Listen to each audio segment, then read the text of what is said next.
first of all, to answer if there is any harmful effect of protein with regards to your health, your overall health, your liver health, your kidneys health, this is the short-term study, and as usual I'll leave the links to the studies, all of the studies below.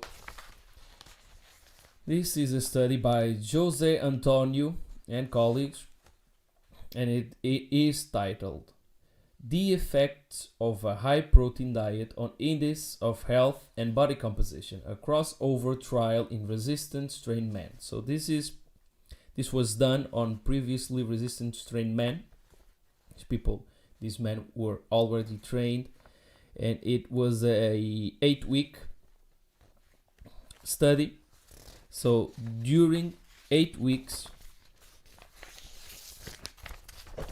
these young men were eating, and I have the table right here, they were eating 3.3 grams of protein per meal. Now, in the normal protein group, this was the 3.3 gram per kilogram per day. That's the trial group.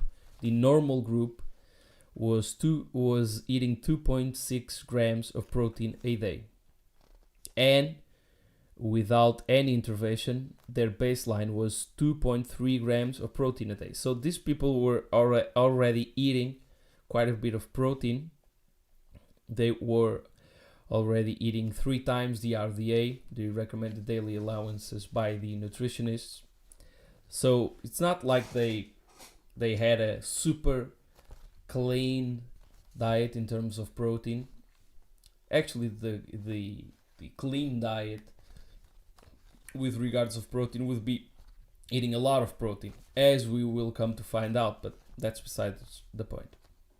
Now, the high protein group was consuming 271 grams per day, 3.3, and the normal was eating 212 grams a day, or 2.6.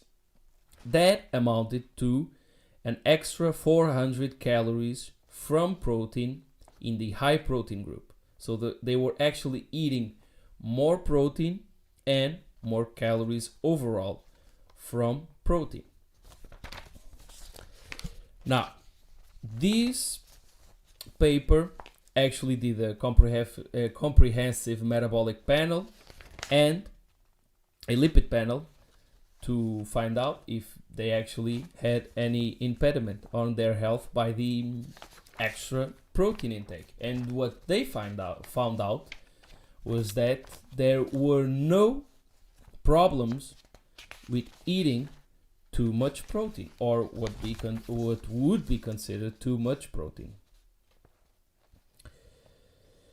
This is the third investigation from our laboratory that has examined the effects of a high protein diet, ergo 2 grams per kilogram a day.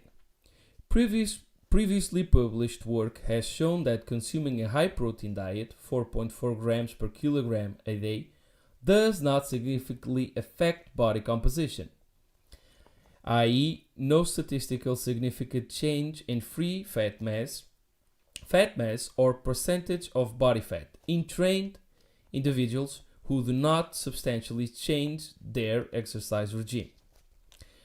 On the other hand, a follow-up study found that a high protein diet, 3.4 gram per kilogram a day, in conjunction with a periodized heavy resistance training program, can favorably alter body composition. And this is the next study that I want to talk about, because when they actually control for the type of workout, or they control the workout, or they control the exercise regime, they actually find out that protein can help you lose body fat. So this study actually found no problems with regards of health measurements when it comes to protein intake, or a substantially large increase in protein intake. Similar to our first investigation, the current study found no statistical significance effect of a high protein diet on body composition, 1 rep max bench press strength, or muscular endurance when compared to normal protein group, although our subjects consumed approximately 400 added calories a day for 8 weeks. There were no significant changes in fat mass, despite the fact that there were no changes in their exercise regime. So even though they ate 400 grams of kilocalories per day more than the normal protein group, they did not increase their fat mass. So they did not gain any fat at all, despite eating 400 grams or 400 kilocalories from protein a day. So now you might be thinking, well, that's just 8 weeks, that's kind of a short-term study, and you would be correct, right? We can't look at a short-term study like that for 8 weeks and conclude that everything will be okay in the long run. If you are considering a high protein diet, a very high protein diet. So this study by the same group, Jose Antonio and colleagues, is called A High Protein Diet Has No Harmful Effects, a 1-year crossover study in resistance strain males. So again, we have people who are already resistant strain, and if people are already resistant strain, most likely they eat a lot of protein. It's usually what people overeat when they try to increase their muscle mass and they work out. They tend to overeat and increase their protein intake a lot. So this is actually a 1-year investigation. So they actually followed these people, or they implemented a study in which for 1 year they consumed, the high group consumed 3.3 grams of protein per kilogram a day, and the normal group consumed 2.5. So it's basically the same methodology. They consumed also 400 calories more per day than the normal group, the high protein diet group, did. So there were no significant differences between the normal and high groups in any measurements of health or body composition. So this is the first and most important thing, because they were actually trying to look at health consequences, not body composition. The focus of this study was to look at a 1-year effect of a high protein diet, and the main conclusion is that there were no significant differences between the normal and high groups. And they did do a blood lipid panel and a comprehensive metabolic panel. Which a blood lipid panel is your average cholesterol and HDL, triglycerides, LDL, and the ratio of cholesterol to HDL.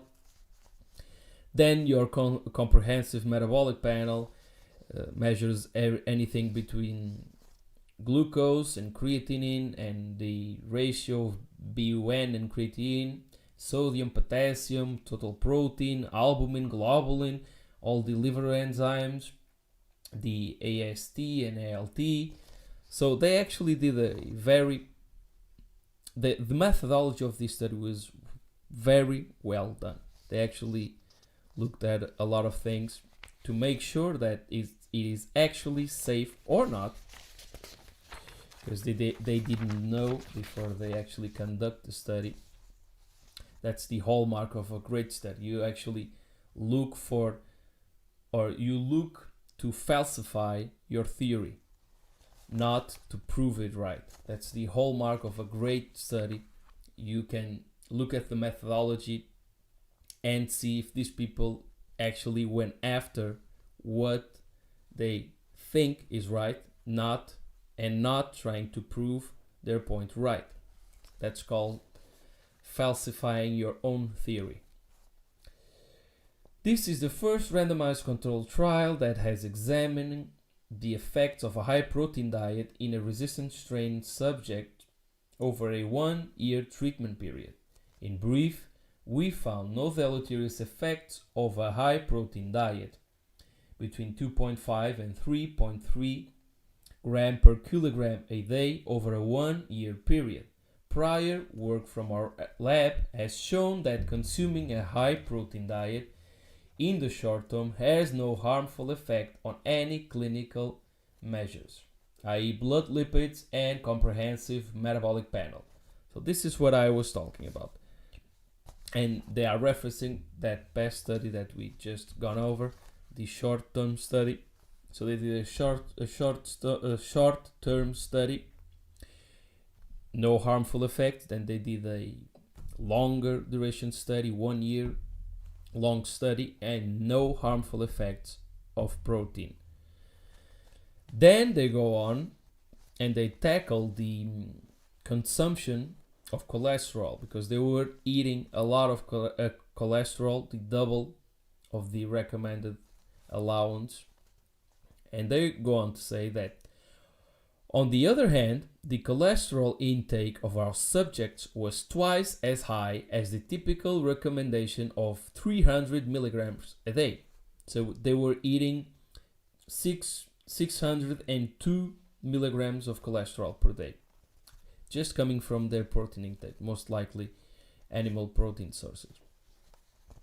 They go on to say that the notion that high cholesterol intakes have a deleterious effect on blood lipid markers of cardiovascular disease is not supported by our data, nor is it supported by any data.